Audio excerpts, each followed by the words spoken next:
Bienvenue, chers téléspectateurs, sur ce beau plateau, ce beau cadre où nous suivons notre émission La Dernière Heure. Voilà, une émission chrétienne. Pour ce numéro 0, nous voulons dire merci à Dieu pour la grâce qu'il nous a accordée. Sûrement, cette émission sera bilingue et je sais que vous allez être bénis suffisamment. Pendant tout ce temps, nous allons défendre le nom de Jésus. Non seulement défendre, présenter Christ, prêcher Christ, par rapport à notre intitulé de l'émission La Dernière Heure. Nous allons les présenter sous forme eschatologique. Donc, nous allons basculer dans l'eschatologie, basculer dans les prophétiques, basculer dans l'évangélique, basculer dans les doctrinales, selon que l'Esprit va nous conduire. Pour aujourd'hui, en tout cas, vous êtes bénis.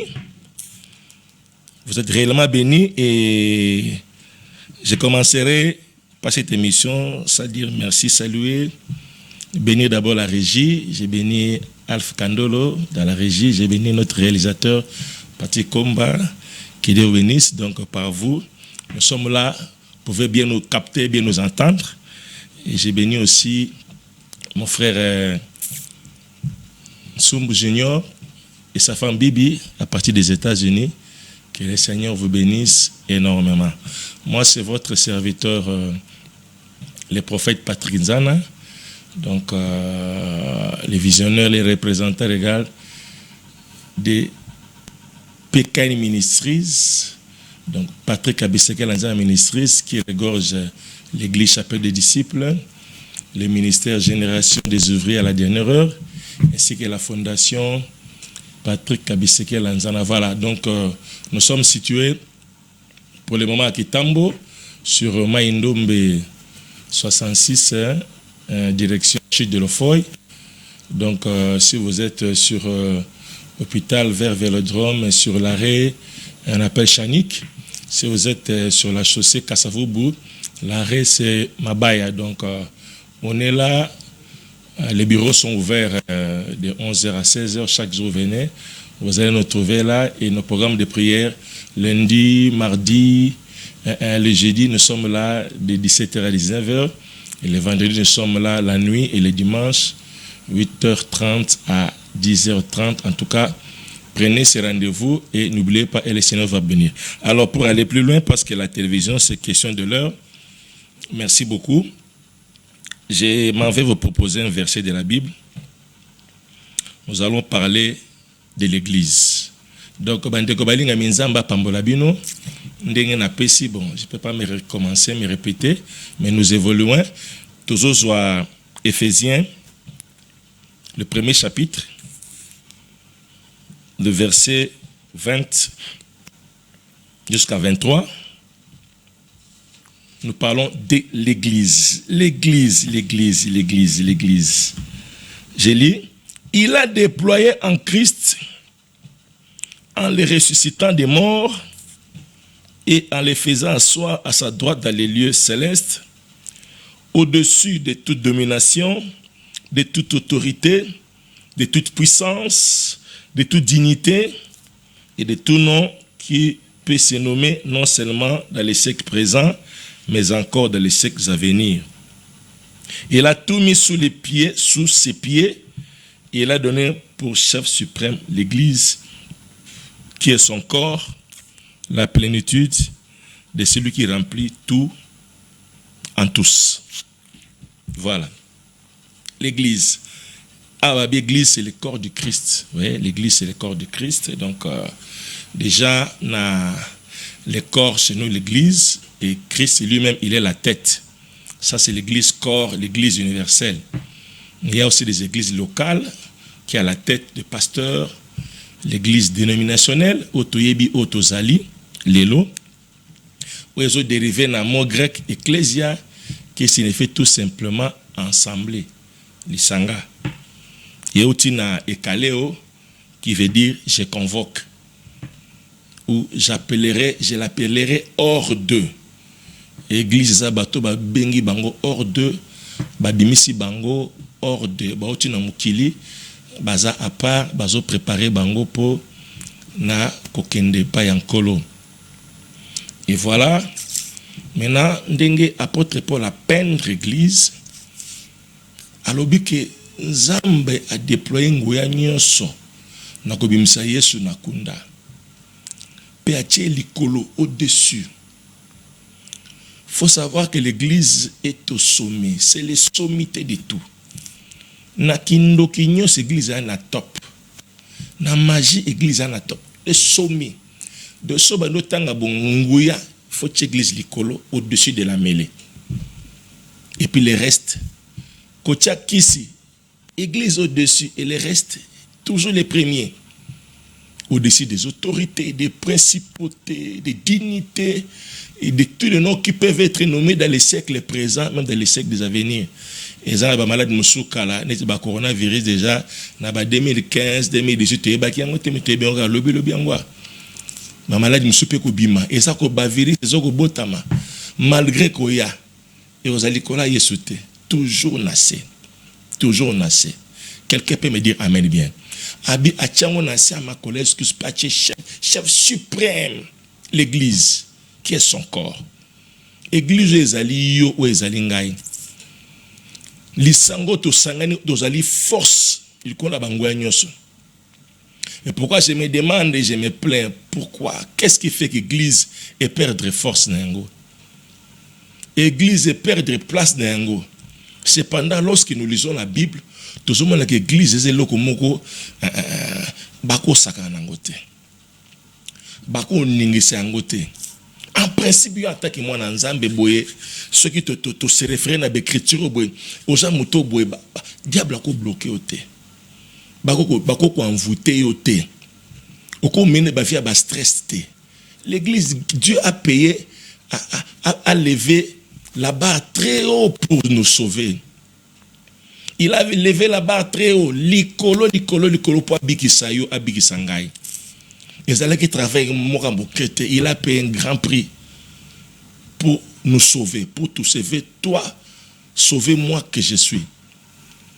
Alors, l'élonaïe, devant le peuple, comprendre les forces églises. Qu'est-ce que l'église? Qu'est-ce que l'église vaut?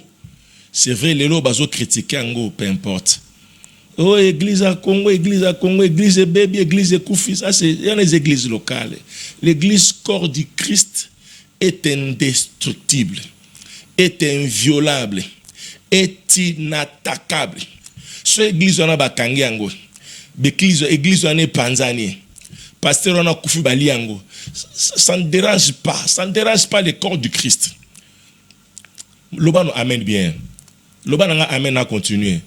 Église corps du Christ, critiquer mon église, l'église du Congo, l'église de Kinshasa, l'église de Brazzaville, Kombo. Mais l'église corps du Christ est inviolable. C'est une force.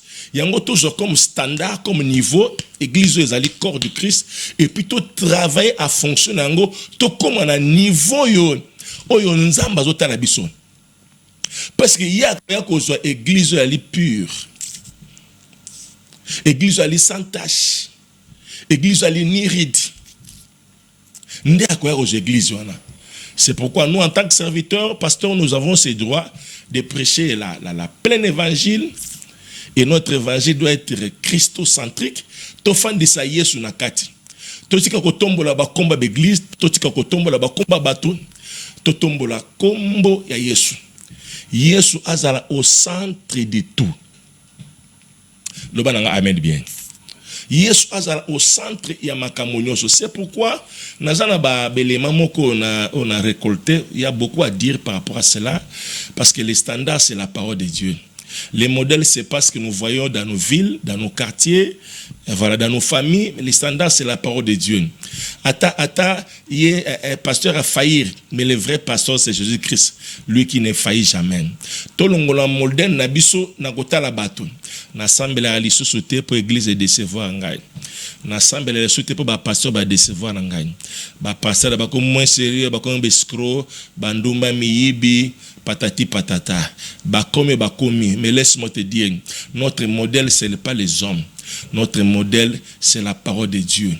Notre standard c'est la Bible qui est la parole de Dieu. Des photos se référer na yango. Na yo muto na ne makamanzambe te na muto bandi makamanzambe na muto koli na bato bami bondi na makamanzambe. Notre modèle toujours doit être la parole de Dieu. Notre modèle doit être toujours la parole de Dieu. C'est pourquoi na élevé point moko. Je vous rappelle déjà que notre émission est en direct. La émission est en direct, en tout cas à tout moment. Nous disons, laissez-moi le temps d'exposer et puis au Koki Kobenga soumettre préoccupation et ça va nous bénir. Voilà, donc nous sommes là en direct. Le numéro est là, 089 80 83 982. Donc nous sommes là déjà. Désormais, vous allez sur cette émission en direct chaque mercredi à partir de 18h30 et le samedi à partir de 16h45. Bokolanda Bisson. Et déjà, nos bureaux restent ouverts déjà du lundi au jeudi, de 11h à 16h. Ceux qui en ont besoin, il y a prière, conseil et tout. L'adresse est là et vous ne serez pas déçus. Maintenant, dans l'église, qu'est-ce qui se passe? Parce que dans ce qui est préoccupation de Komoko, et pendant que je venais, l'Esprit dit, tu peux parler de ça à mon peuple. Tous allez à Boé, Batu, Zana Makambo bien na mitema. Surtout Basali na Nzambi. Moutazana problème, mais c'est pas à quel sens c'est voué à présenter les Camerounais panane. Soko beteli na tongo na mes prédications et comme séminaire.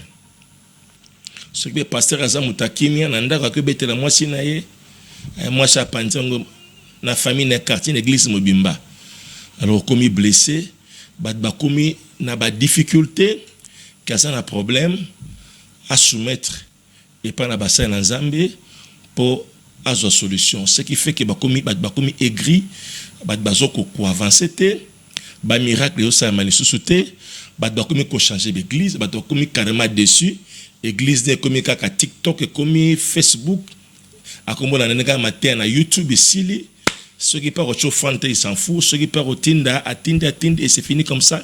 Batte belé. Bakena sur l'église. Basambe la ressuscité. Soit à la télévision, soit à la aventure à zapper, au mouibi à zapper, au politicien à zapper, au Ndumba, au Mtabakwiti, au Mtuboy, ba professeur Lukuta, bazo zapper, et ça fragilise. L'église même sur local, parce que l'église corps de Christ, là, c'est intouchable. Ça fragilise. Et de mon côté, par la grâce de Dieu, des fois, nous allons recevoir un prophète. Aïe, Moussa Lanzambe, ça ne va pas. Moussa Lanzambe, nous allons l'autre bien. Moussa Lanzambe, nous allons la bachen na singa, na maboko bakanginga. Aux obonde là, aux exhorter, aux prier pour les prophètes. Amon a quoi? Prophète, na bimi, na kei. Qu'est-ce qui se passe? Mon azar intercesseur ailleurs. Mon mbang pour ceux qui connaissent baby que asakolaka abondelaka ayako ya papa talanga boy. Ceux qui n'ont pas na bisukuna ba osekanga na yepa na sunganga. Mon sungi mututi amoni clair azungi panaye. Vous savez que makambo est comme très récurrent. Batu ba comme da problème et belé bazoko mikanga. Toi qui m'écoutes, partout où tu es, en Amérique, partout, en Afrique, en Europe, mon numéro est là, appelé Meka Penan. Tu as été déçu, mais essaye un peu. Essaye encore. Yom tunzamba salingolo ou la némission, Meka lissusuna no sus. Meka no pe numéro, siko zali. Meka pose adresse, oya. Tout cela na yo. On peut vous aider par la grâce de Dieu. On peut vous prendre aussi en charge. Ceux qui te le baramouyaramo a fini ça baragnos passer moi a fini ça passer nyos ya mabe bazali ya bien pe bazali na bité que naza bien mais ya ko meka ya ko se confier no fungola motema pour makambo et avancer ni nos osalaté ni nos salités jusque là ça bloque ça évolue et pourtant makambo Bible azak ezakoloba ezak contraire ya makambo zako vivre Et ça, bomba na muteme, sambela kaka. Des fois, tu te culpabilises.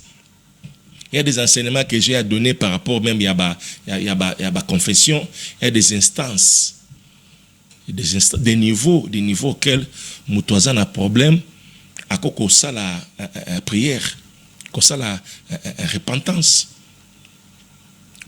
Nazwaki 4 ou 5, ceux qui ont sali mabé, première instance, il faut aller chez Dieu.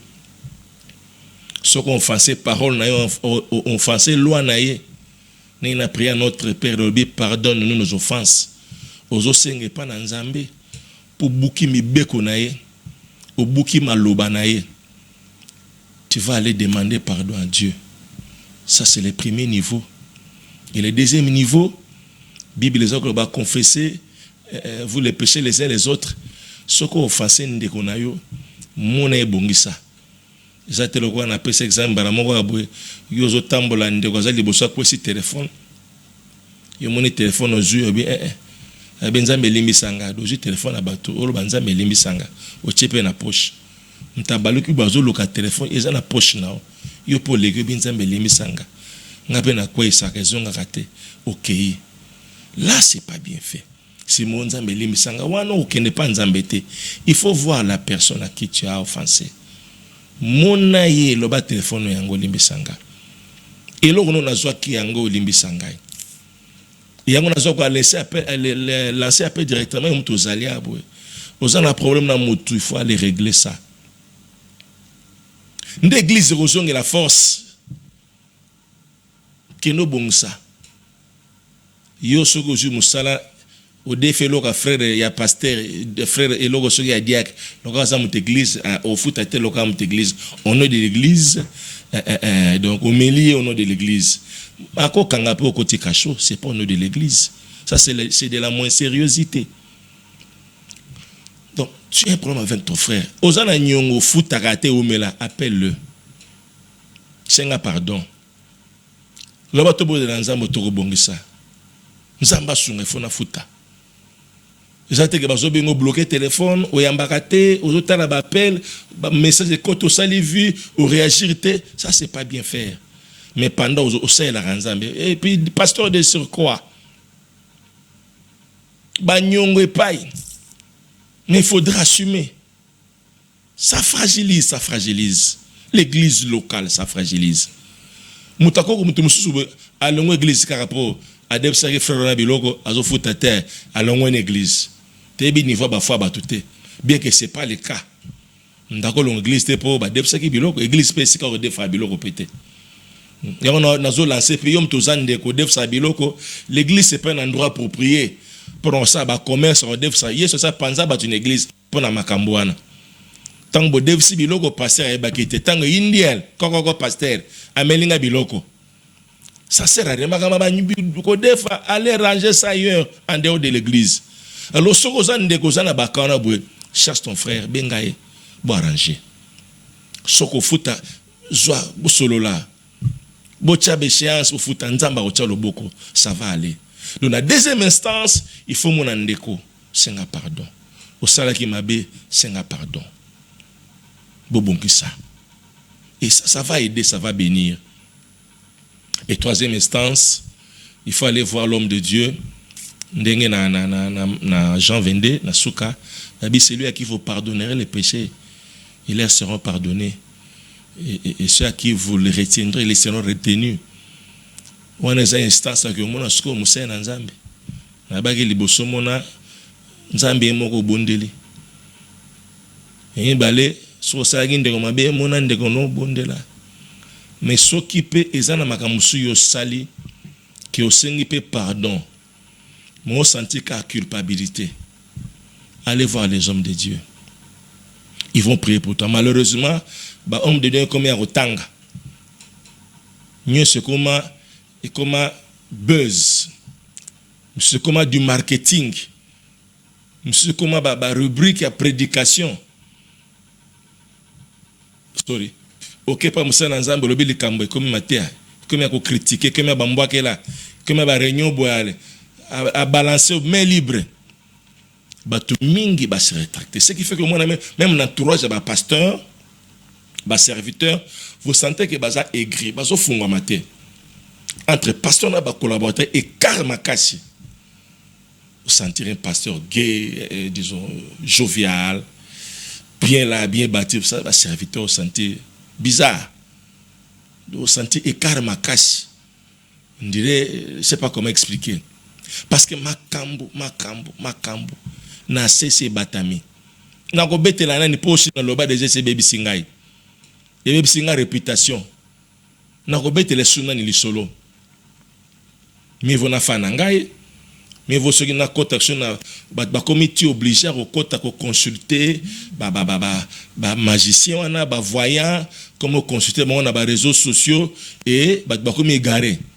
Ba embrasser occultisme sans le savoir parce qu'à l'église locale ils ne se sont pas retrouvés. Ba senti bolingo wana te. L'église ali ensemble les famille on nzamba pesi biso. Bolingo aujourd'hui na famille pas papa te pas maman te, tu l'auras dans ton église avec ton pasteur.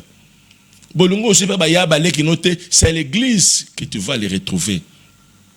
Mais là l'église n'est comme ici ba haine, ici ba règlement de comptes, ici qu'on s'est prouvé des preuves de force, ici qu'on s'est empoisonné.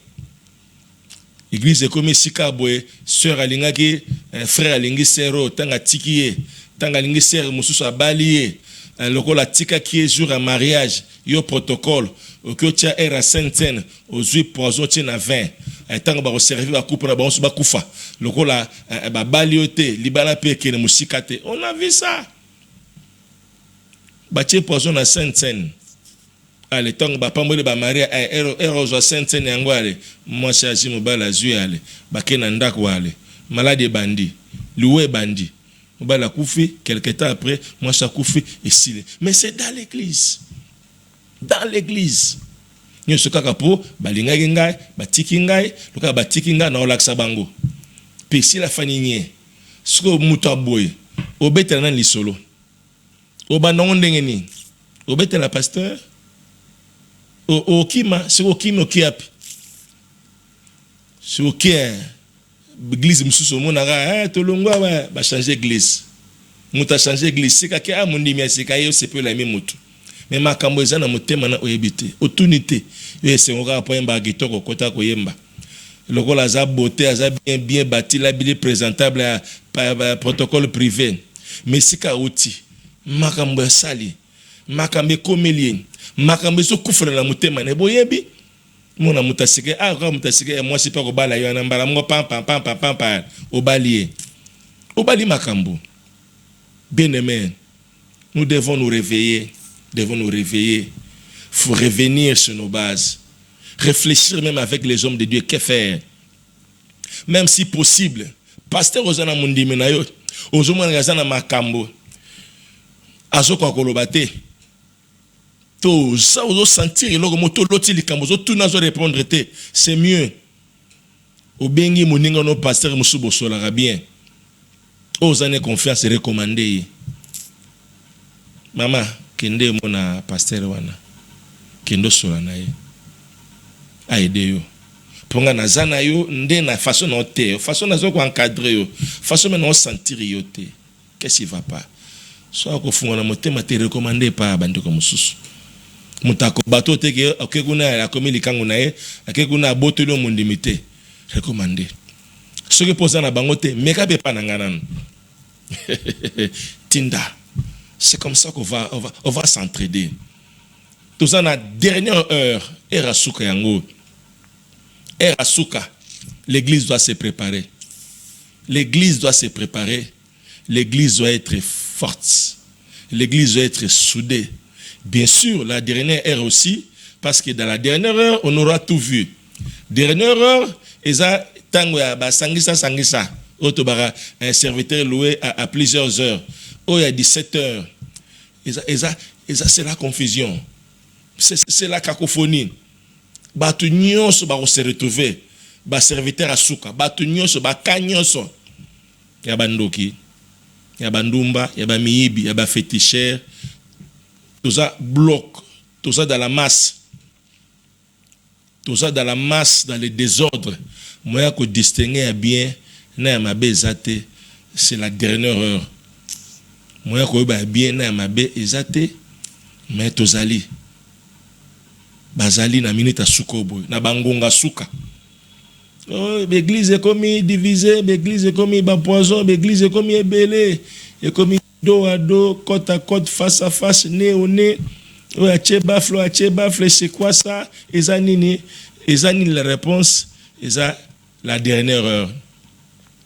Bolingwesili, poison, la réponse c'est la dernière heure. C'est ça la raison de cette émission, la dernière heure, où par la grâce de Dieu, nous allons traiter ces cas petit à petit. Et dans la thérapie, pour nous aider batu, bandimi, basali, pour nous relever mon tout, parce que Christ revient bientôt. Il est déjà à la porte. Il est déjà à la porte, à zo frapper, pour tout célébrer. Ngongeza Rosuka. C'est la dernière heure. C'est vrai, 1 heure, aussi 60 minutes. 60 minutes, à peu près 3600 secondes. On peut aussi prendre ça en fonction de l'heure. Dernière heure, et vous appelez dispensation. Dernière heure, vous appelez période. Et vous appelez heure matérielle oyo. Dernière heure, et vous appelez kairos. Dernière heure, et vous appelez ayon, tayanzambe. Dernière heure, c'est tout ça. Voilà. Yangona. Dernière émission d'Abisso, nous allons comprendre qu'il y a lieu d'amender, d'arranger, de réparer. Il y a lieu d'appeler, de prendre contact. Nous sommes comment influencer bandoto nae. Et que nous influencer vie nae. Que nous influencer ba pensée nae. Parce que rien ne marche. Rien n'évolue. Rien du concret, rien du réel. Mais laisse-moi te dire, il y a un Dieu au ciel qui a prévu un jour de gloire, un jour de souvenir, comme celui-ci, toi qui m'écoutes. Le malobo ici, manayo, ose décision à s'élever. Toi qui avais abandonné, tu chantais bien, comme le gars la Galates 3:1, Abi vous revient. Qui vous a fasciné, qui vous a envoûté, qui vous a ensorcelé, qui vous a ensorcelé. Bah l'autre église à Galate, il y a une église. Bah le bel pas notre église. De l'église aussi, l'église à Galate. Peut-être que l'église corps, l'église à Galate. Comme vous appelez l'église à Angola, l'église à Kinshasa, à Brazzaville, l'église à Belgique, et vous appelez envoûté. Et vous appelez à Koloka. Mais Christ Azali, quoi est la solution? Christ Azali, il y a lieu de revenir vers ces dieux-là. Pour commencer, il faut qu'on se repentir. La repentance, c'est se détourner du mal et se tourner vers le Créateur, se tourner vers Jésus. Les attendent qu'on tourne, qu'on pèse un concours à mabe. Nous allons que nous ayons côté. Décision jouée à côté maman. Décision jouée à côté. Nous assemblés société, nous pèse sur bofran n'angate, nous pèse sur dimité, nous connaissons l'église. Décision jouée à côté. Pèse à mon Congo zongela nzambe. Zongela nzambe nzambe azana besoin na yo. Mikolo komi na suka, tango komi mabe. Eba getango zoki na musika, démarche à diable angwana. Mon na ba documentaire pour Lion, Léopard, Autofélin, Akanga, pour aller facile, la première des choses, Awana Olandaka ko intimider. Tant que moi, se carter na troupe, va attaquer.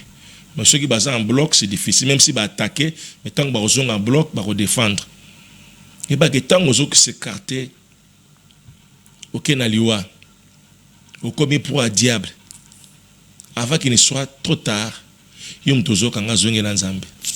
Yo pe moto ba expliquer ma be église. Église a sérieuxté. Bozu ba référence kaka ba komba ba pasteur, bozu ba référence ba komba église trop, c'est vrai, ça n'est trop.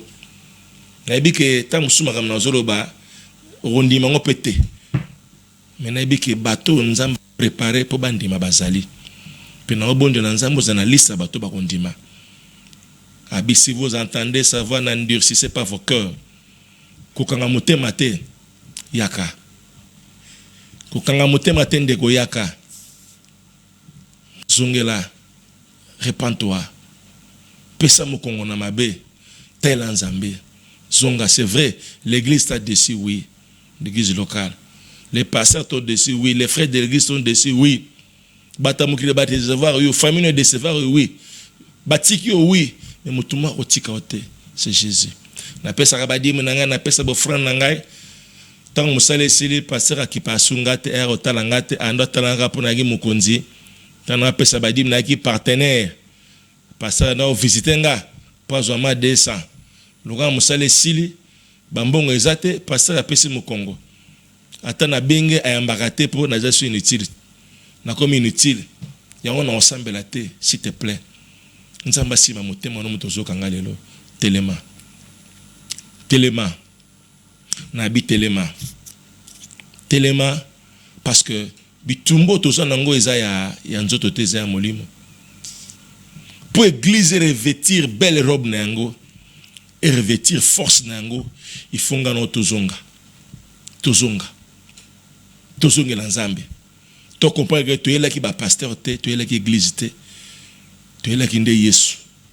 Bien que ba pasteur il faut bazala ba modèle, bazala ba exemplaire.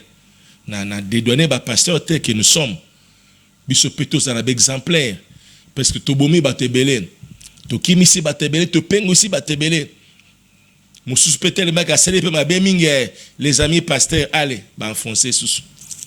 Ba traiter des païens. Ba traiter de n'importe quoi l'armée ou les soldats tirent leurs propres amis. Tu gagnes quoi? À l'église Panzanas. Bandimira bagome yo. Tu gagnes quoi?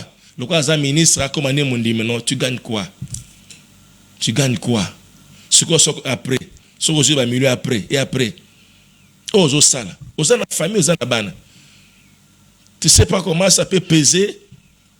Qu'on dérange même vie na yo, vie à banana yo. Tu sais pas?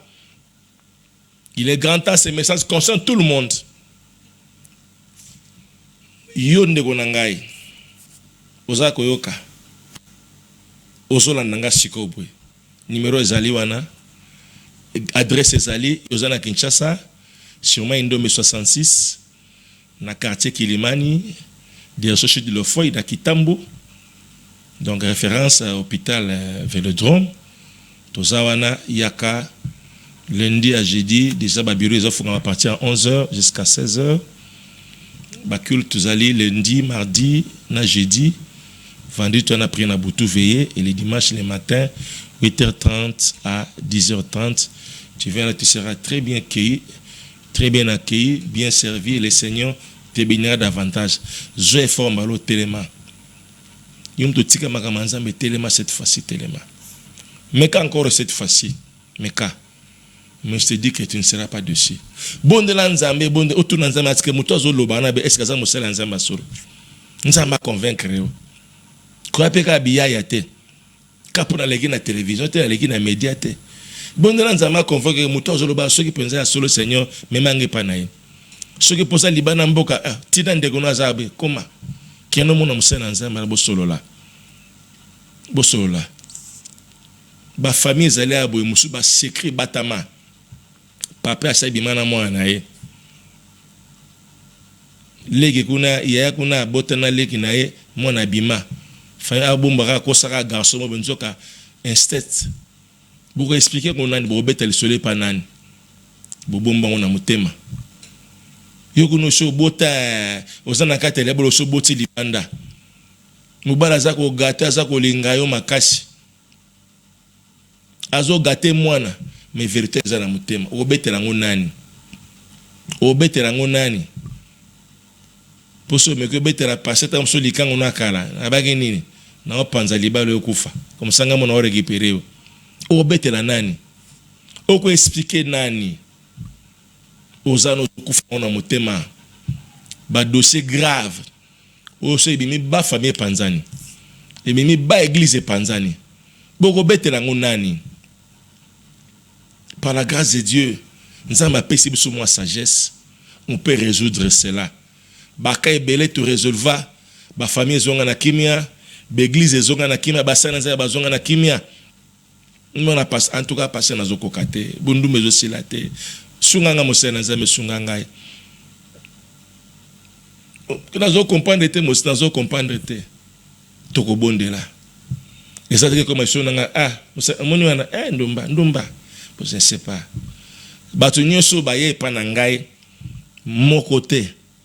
Ayoka ke nga na panzi li solo wana. Je suis pas de ces gens-là. Non, ça publicité nangote. À Jésus. Mais cas cette fois-ci. Je sais ce que j'ai dit pour sauver plusieurs. Monsieur maman passé un peu bas dégâts. Au bon obété la nani. Surtout bana ba passer n'en parlons pas. N'en parlons pas. Bas dégâts. Sacrificateur Eli. Tong ba na e ba fini ba finesse bazo sala bazo rebonza pesa ba sacrifice bazo lia ba osaka nango papa faninye conséquence qui grave bana ba kufaki le bana ba passer liwe zokota bana ba passer kindumba bana ba passer mo boulot bana ba passer têtu tu n'as pas l'idée nanda ku têtu osaka na te parce que ba vérité bouche batamina c'est l'heure de s'asseoir, de parler, de prier. S'il faut passer par des séances de délivrance, on va le faire. On va le faire parce qu'on est une force. On est une force. Au-dessus de la domination, au-dessus de la principauté, toza likolo. Asalaki mabia ngo babwa kele mbasu, babwa kele boy. Mais si tu reviens à Dieu, de tout ton cœur, sincèrement, on va prier le Seigneur. Je te dis, Eze l'autre côté, liboso na kombo Jésus-Christ. Je le répète, Eza est l'autre côté, liboso na kombo Jésus-Christ. Na période de Tozali, déjà selon la calendrier normal, déjà, Tokoti, bientôt, Tokoti na Pâques, Tokoti na Pentecôte. De la Pâques à l'ascension, 40 jours. La Pâque, c'est la délivrance. L'ascension, ils ont annoncé monter à Christ. Dernière rencontre chez jeunes disciples. Et pour nous aussi, spirituellement, ça peut aussi évoquer l'enlèvement. La Pâque, c'est notre délivrance, c'est notre salut. Et l'ascension, c'est l'enlèvement. Maintenant, du salut à l'enlèvement, il y a 40 jours. 40 jours, chiffre 40, chiffre de la marche, chiffre de l'épreuve et tout. Nengeban Israël, de la traversée, la mer Rouge, jusqu'à la terre promise, ça les a coûté 40 ans. Chiffre 40, épreuve, marche na bango. Chiffre de la marche, de la délivrance, jusqu'à la félicité. La marche là, la marche chrétienne. De la traversée de la mer Rouge, ils ont représenté délivrance. Tinatra à Cana, ils ont 40 ans. De la Pâque à l'ascension, 40 jours. Ça arrivait au même. Donc, la période où tout ça traversé, et c'est la marche. Et puis, ce qu'on a dans la Bible, façon évoluer. Christ, avant la Pâque, et après la Pâque, et c'est des Christ différents par rapport à ses actions. Est-ce que tu peux me dire un amen bien? Tout ça, quand on a force église. Donc, disons, à partir, il y a délivrance, à partir à Pâques, l'église doit se comporter différemment. L'enfant de Dieu doit marcher différemment. Doit marcher tête haute. Kindo kiko kangote. L'issue ko bloqué te luka basala nzambe luka ya bien bazali. Luka bonde la nzamba lobelo bazali. Bonde la nzambe ceux qui bazali luka bango bazali. Ceux qui pour moniter meka pe pa nangai. Yako meka. Numéro ezana benga meka. Na ebso bazali. Luka bongisa na nzambe, Instant sa ko bongisa na basa na nzambe luka ozali kambo tu es culpable. Oseli kambo. Osenga pardon mo santaka likambo ngo ndire zongaka. Ndire satana rapeloka yo okote oyo sala okote lango lifelo. Oyo sala o erosimba kate lisumu sala maka mosala obetso beteli pasero ako inayo. Ako kangso kasho. Ako solo mabe. Ako ko lexo soki na Facebook ako emilie yo. Ako tanga na kombo na yo. Et puis ça te détruit, ça tu es culpabilisé. Et puis culpabilité, on a besoin de porte. Alors là, voilà les hommes de Dieu crédibles. Bon de l'anzama convaincre. Si tu pas convaincre, pas nangai, viens. Viens. Il y a que pas nangai, il y a qu'un numéro nangai zali. Où que tu sois, aux en Europe, aux partout, tu peux appeler et puis et on va t'accompagner dans la prière. C'est pas un appel ici. Allô? Bonsoir. Ouais, bonsoir, maman.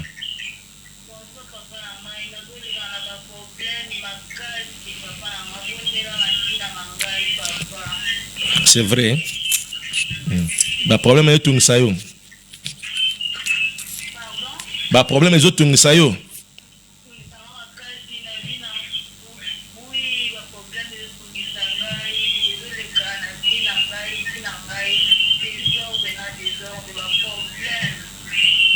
Oso bien à partir à votre maman.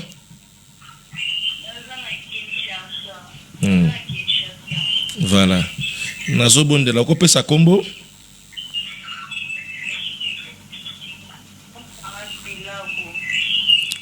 Non, qui bien s'il vous plaît, maman.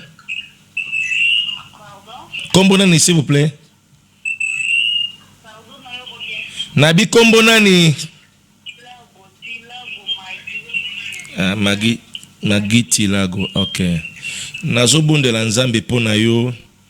Zambo yo a permettre Olanda émission yo. Zambo yana azala na ngambu na yo. Zambo yana tala yo na ngonga o toza ko bondela. Zambo yana pesa yo kimia, apeso kimia na motema. Eza na makambo ifo loba. Makambo ifo loba oyo ko fungola banzela na yo. Makambo ifo fungola motema pe fungola banzela na yo. Eza na makambo eza na motema oyo kangi yo. Eza pe na bato yo po kangi na motema. O ke kolimbisa to ba décision mabe. Mais nzambe wana salo faveur. O fungola motema olimbisa po banzela no pe funga mebele. Mais lo sambo na ngai na atango na après-midi lelo. Loletika la polele pona yo ndeko Magui Tinago. Loletika la polele pona yo. Lobiko na nzambe omo nango. Nzambe obeleli akufate azana kundate azaya koseko azana bomo. Kimia na nzambe zana yo. Na bizwa kimia na nzambe zana yo.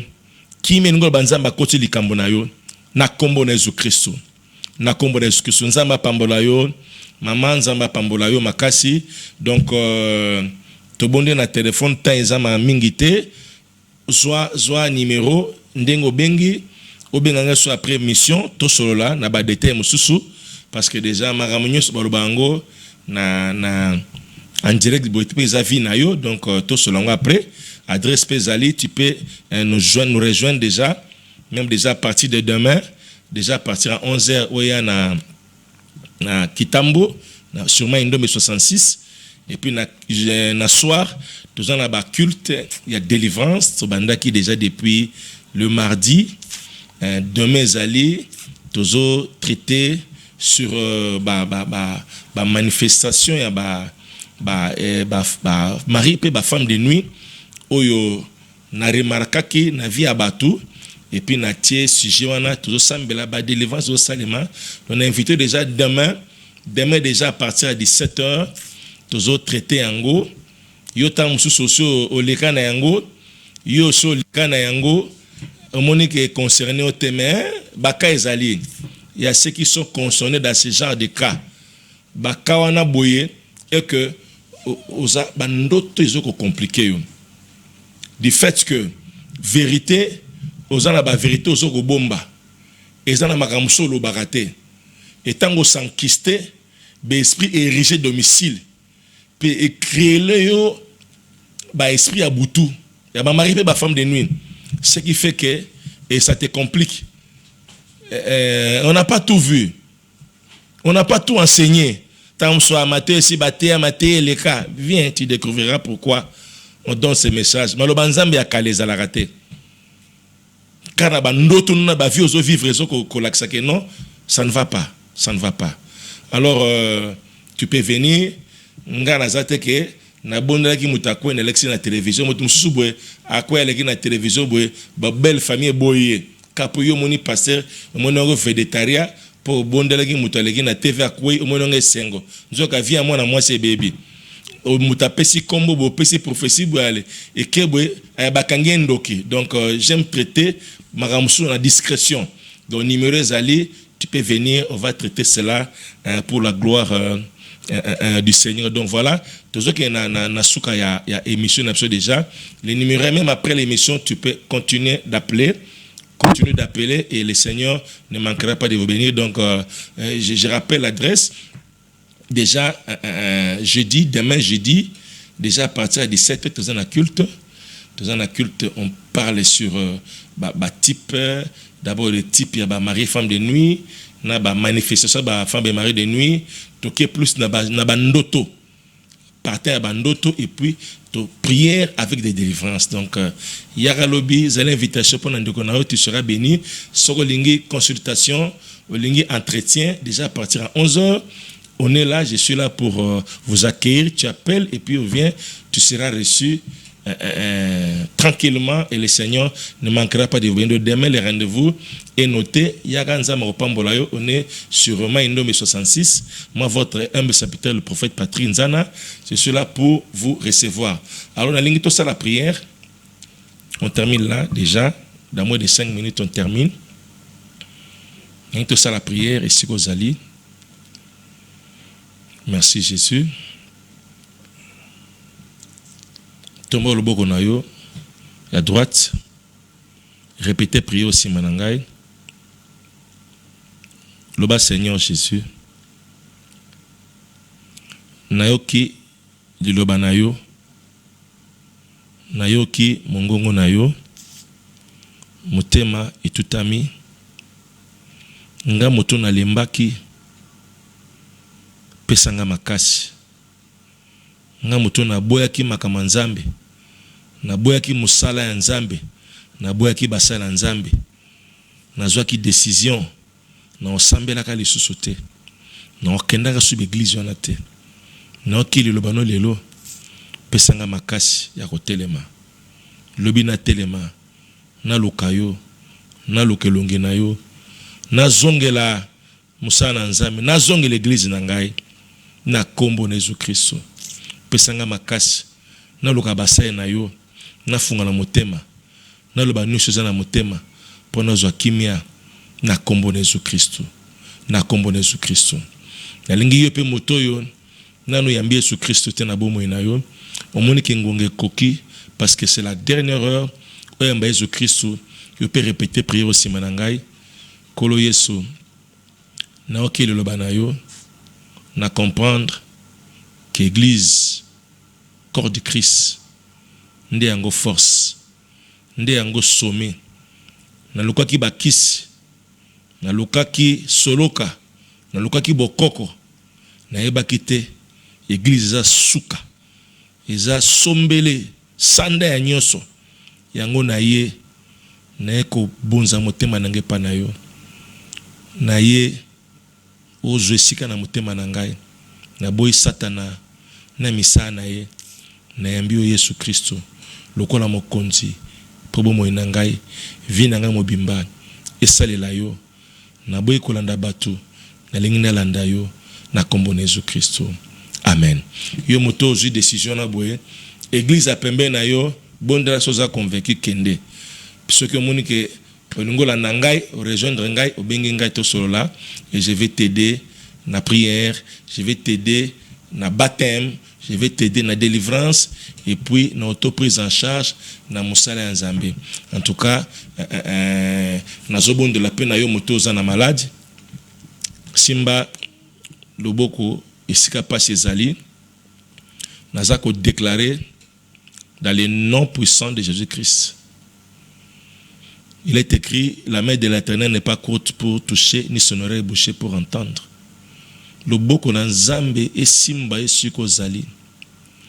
Pasi ozoka etika yo na kombo na Yesu Kristo. Na sengi miracle na Nzambe esimba yo na kombo na Yesu Kristo. L'évangile est une puissance. Nguya na loboyo ki esimba yo. Ebimiso na kufa. Bima na kunda. Bima na cercueil. Bima na bandoto liwa. Bima na mabala butu.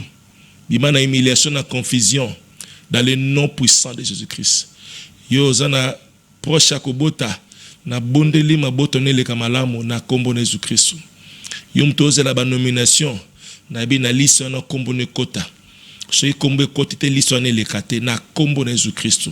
Na recommandé yo mutozangi mutako recommandé na imposé yo mutozangi bato nzamba ba veuve nzamba ba orphelin nzamba bato bazanga bato boza menacer bozangi sika bo perdre nyonso zambo abundela ka kotela ka bana ye abundela yo akotela yo na kombo na Jésus Christ yo muto bakangi mbongo na bakangi ba droit na yo nzambo asimba ka mitena o incline ka mitema bato lo sambo na ngai siko incline mutema mutu wana vers yo alota yo azanga pongi abengo afuta nyongwana soka bloka ki yo a débloquer yo soko yambaka ba peine otembalo benga ko yamba peine na yo na kombo na Jésus Christ naza kondima na le nom puissant de Jésus Christ yo muto kangama ki fungwama au nom de Jésus Christ bima na ba prison démoniaque au nom puissant de Jésus Christ sois guéri sois libéré dans le nom de Jésus Christ amen amen amen amen tebetele suma boko. Nzamba Pambola yo. Nous sommes à la fin de l'émission. Nzamba Pambola Binono Sobolandi émission Nabiso. Merci pour na Alpha Kandolo, pour na régie, na son. Merci pour na DT Combat pour la réalisation. Merci Binono Bolandi. Et je ne manquerai pas de bénir ma famille, mon épouse Evodi et Kila, et mes enfants Joyce, Nzana, Billy, Richie, soyez tous bénis. J'ai béni tous mes frères. J'ai béni Blanchard, Nzana, Shérif, Bobol, Tita, Nancy, Renate, Hermas, maman, moi, dit ma mère. Je vous aime beaucoup. Nzamba Pambola. J'ai béni la grande équipe, chapelle des disciples. J'ai béni Alf, fils Chokolo et son épouse. J'ai béni Kidavis, Malamba. Soyez tous bénis. Et son épouse. J'ai béni